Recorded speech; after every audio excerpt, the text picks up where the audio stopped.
मैं आज again the SK supreme के न्यू एपिसोड को एक्सप्लेन करने जा रहा हूँ। लास्ट एपिसोड में हमने देखा था कि कैसे रुयान को उसके दोनों साथियों ने झूठी खबर दी थी कि इटर्नल ट्रायल में जो बीस्ट है अब वो बहुत ज़्यादा कमज़ोर हो चुका है। तो रुयान और यूकिन एक प्लान बनाते हैं कि वो अब कमज़ोर हो चुका है तो हम उसको ईजिली मार देंगे। जिसके बाद वो दोनों उसी इटर्नल ट्रायल के एंट्रेंस में जाने की कोशिश करते हैं, जहाँ पर उन्हें सिम्बा मिलता है बीच में। तो सिम्बा उन पर अटैक कर देता है। ये देखकर रुयान भी उस पर आगे बढ़ता है ताकि उसे मार सके। अब आगे एपिसोड वहीं से स्टार्ट होता है, जहाँ पर हम देखते हैं रुयान और सिम्बा दोनों आपस में टकरा रहे होते हैं। तो रुयान सिम्बा को बोलता है, तुम एक स्टूपिड बीस्ट हो जिसमें कोई अक्ल नहीं है, क्योंकि उसका स्पीड बोट कहीं ज़्यादा ताकतवर और कहीं ज़्यादा खतरनाक था। जैसे हम देखते हैं कि सिम्बा और वो स्पीड बोट टकराते हैं तो वो सिम्बा के हाथ के आर पार चला जाता है, जिससे सिम्बा बहुत ज़्यादा चोटिल हो जाता है। तो वो वहाँ पर ज़ोर ज़ोर से चिल्लाने लगता है, जिसे देखकर रुयान बहुत ज़्यादा खुश होता है। लेकिन हम देखते हैं कि सिम्बा को बहुत ज़्यादा गुस्सा आ जाता है, तो वो उस स्पीड बोट को लेफ्ट राइट करके बहुत तेज तेज हिला रहा होता है ताकि वो उनको गिरा सके, जिसे रुयान समझ चुका होता है। तो रुयान अपने साथियों को बोलता है कि जल्दी से जल्दी इस स्पीड बोट से हटो। तभी हम देखते हैं कि वो सारे के सारे उस स्पीड बोट से हट के ऊपर आ जाते हैं। जिसके बाद हम देखते हैं कि सिम्बा बहुत ज़्यादा चोटिल हो चुका था, तो वो दर्द के कारण नीचे गिर जाता है, जिसे देखकर रुयान बहुत तेज तेज हंसने लगता है और सभी को बोलता है कि तुम सभी चिंता मत करो, ज़्यादा पैनिक होने की यहाँ पर कोई ज़रूरत नहीं है, क्योंकि ये बीस्ट है अब बहुत ज़्यादा चोटिल हो चुका है, अब हम इसको ईजिली मार देंगे। जिसके ये सब चीज़ बोलने के बाद है कि हमारी किस्मत अच्छी थी कि हमारे पास मास्टर रुयान के द्वारा खुद बनाया गया स्पीड बोट था। अगर इसकी जगह कोई नॉर्मल स्पीड बोट होता तो हम ज़रूर मारे जाते। जिसके बाद हम देखते हैं कि वो सभी डिसाइड करते हैं कि वो सिम्बा को नीचे जाकर देखें। जिसके बाद वो सभी चारों तरफ से उसको घेर लेते हैं ताकि वो बच के ना जाए। जिसके बाद रुयान वहाँ पर बोलता है कि ये बीस्ट बहुत ज़्यादा इंजर हो चुका है, अब ये आसानी से मर सकता है। जिसके बाद वो एक लड़की को ऑर्डर देता है कि तुम इसे जल्दी से मार दो। तो लड़की यंग मास्टर रुयान का ऑर्डर मानते हुए उसको मारने की तरफ जा रही होती है। तभी हम देखते हैं कि यूकिन अपने चारों तरफ देख रही होती है, क्योंकि यूकिन को अच्छे से पता होता है कि ये सिम्बा कोई और नहीं,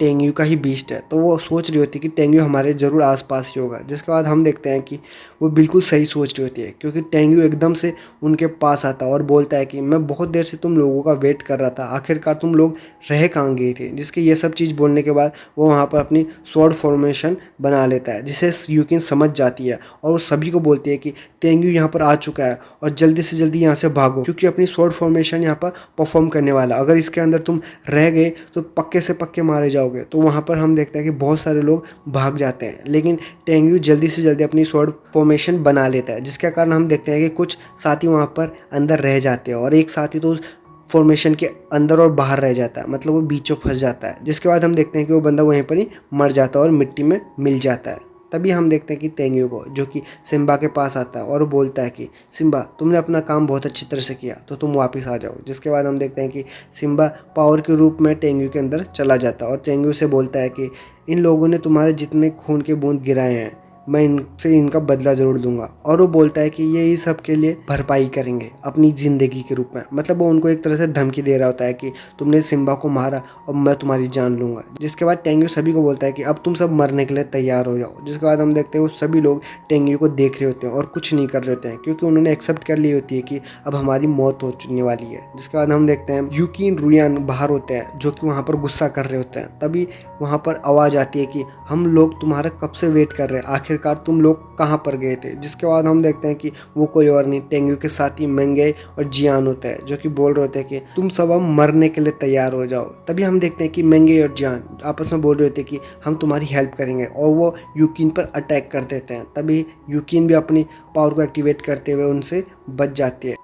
तभी दूसरी तरफ हमें दिखाया जाता है ब्रदर हुआंगफू को, जो कि उसके साथी उसको बोल रहे होते हैं कि हम दोनों रुयान को हैंडल करेंगे। तभी उसके एक साथी बोल रहे होते हैं कि रुयान हमसे कहीं ज़्यादा पावरफुल है, तो प्लीज़ तुम इसका केयरफुली से लड़ाई करना। जिसके बाद वो लड़का भी उससे बोलता है कि तुम भी इसको ज़रा ध्यान से हैंडल करना। जिसके बाद हम देखते हैं कि वो दोनों उस रुयान पर अटैक कर देते हैं, लेकिन रुयान बड़े ही आसानी से उनसे बच रहा होता है, क्योंकि रुयान उनसे कहीं ज़्यादा पावरफुल था, इसलिए उनके अटैक को वो इजीली डोज कर रहा था। तभी हम देखते हैं कि ब्रदर लू को, जो कि एक बंदा उससे बोल रहा होता है कि मोटे गेंडे अब तुम मरने के लिए तैयार हो जाओ। तो इस बात पे ब्रदर लू को बहुत ज़्यादा गुस्सा आ जाता है और वो बोलता है कि तुमने मुझे अब्यूज़ किया और तुम अब मरने के लिए तैयार हो जाओ। जिसके बाद हम देखते हैं कि ब्रदर लू और वहाँ पर जितने भी सभी साथी होते हैं वो आपस में फाइट कर रहे होते हैं। तभी सीन शिफ्ट होता है और हमें गुफा का सीन दिखाया जाता है। जहाँ पर हम देखते हैं कि वो लड़का अपने साथी को बोल रहा होता है कि तुम जाकर बैटल फील्ड में ब्रदर टेंग्यू की मदद करो और बाकी सबकी, क्योंकि वहाँ पर तुम्हारी बहुत ज़्यादा ज़रूरत है। तभी वो लड़की इस बात पे एग्री करते हुए बोलती है कि मैं यहाँ से जा तो रही हूँ, लेकिन तुम अपना अच्छे से ध्यान रखना। ये सब चीज़ बोल के वो वहाँ से चली जाती है। तभी हम देखते हैं मिस की को, जो कि उस लड़के को बोल रही होती है कि तुम अपना ध्यान रखना, क्योंकि मैं भी ब्रदर टेंग्यू की हेल्प करने जा रही हूँ। जिसकी ये बात सुनकर वो लड़का बोलता है कि हाँ आप जाओ, क्योंकि मैं अपना ध्यान रख लूँगा। ये सब चीज़ बोल के वो लड़की भी वहाँ से चली जाती है। तभी सीन शिफ्ट होता है और हमें दोबारा बैटल फील्ड का दिखाया जाता है, जहाँ पर मेंगे यूकिन की बिल्कुल पीछे पड़ी हुई थी ताकि वो उसे जान से मार सके। जहाँ पर हम देखते हैं कि मेंगे अपने स्लैश पावर से उस पर बहुत ज़्यादा अटैक कर रही होती है, लेकिन यूकिन बड़ी ही मुश्किल से उससे बच रही थी, जिससे हमें पता चल रहा था कि मेंगे कहीं ना कहीं उस पर भारी पड़ रही थी। तभी हम देखते हैं कि मेंगे एक जगह रुकती है और वहाँ पर वो अपना सबसे पावरफुल अटैक में से एक करती है, जिसका नाम था निर्वाणा सीक्रेट कर्टेन, जो कि एक तरह सा मल्टी स्लैश अटैक था जो कि यूकिन की तरफ जा रहा था। और वो स्लैश पावर इतना ज़्यादा पावरफुल था कि जिस चीज़ से वो टकरा रहा था उसके 2 टुकड़े कर रहा था। ये चीज़ देख के यूकिन समझ चुकी थी कि अगर इनमें से एक भी अटैक मुझ पर लग गया तो मेरा बच पाना बहुत ही ज़्यादा मुश्किल हो जाएगा। जिसके बाद हम देखते हैं कि वो उससे पावर से बचने के लिए वहाँ से भागती है। ये चीज़ देख कर मेंगे को बहुत ज़्यादा गुस्सा आता है और वो बोलती है कि आखिरकार तुम बच के कहाँ जा रही हो, मुझसे लड़ो। ये चीज़ सुनकर यूकिन को बहुत ज़्यादा गुस्सा आ जाता है, तो वो एक जगह रुकती है और मेंगे को देखती है। तभी मेंगे के पीछे जियान आ जाती है,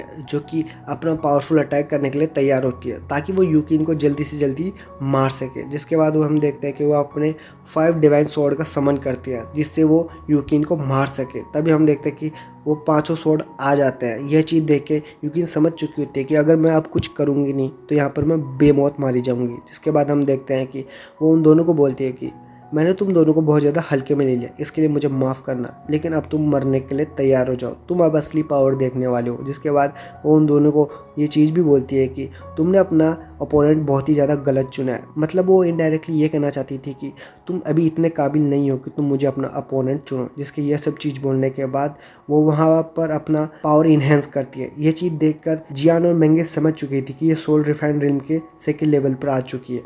ये चीज़ देखकर वो दोनों एक दूसरे को बोलते हैं कि अब हमें थोड़ा और ज़्यादा केयरफुली लड़ना होगा, वरना अगर हमने कुछ गलती करी तो हम यहाँ पर मारे जाएंगे। जिसके ये सब चीज़ बोलने के बाद यूकिन अपनी स्वॉर्ड को समन करती है और उन दोनों की तरफ आगे बढ़ते हुए बोलते हैं कि अब तुम मरने के लिए तैयार हो जाओ। जिसके ये सब चीज़ बोलने के बाद हम देखते हैं कि वो तीनों एक दूसरे से टकराते हैं और वहाँ पर बहुत ही ज़्यादा तबाही मच जाती है। तभी हमें दूसरी तरफ का सीन दिखाया जाता है, जहाँ पर मिस किंग और वो लड़की आ चुकी होती है। वो इस बैटल फील्ड को देख रही होती है, जहाँ पर चारों तरफ तबाही मची होती है और उन दोनों को कुछ समझ नहीं आ रहा था। और यही सब चीज़ दिखाते हुए ये एपिसोड यहाँ पर ही ख़त्म हो जाता है।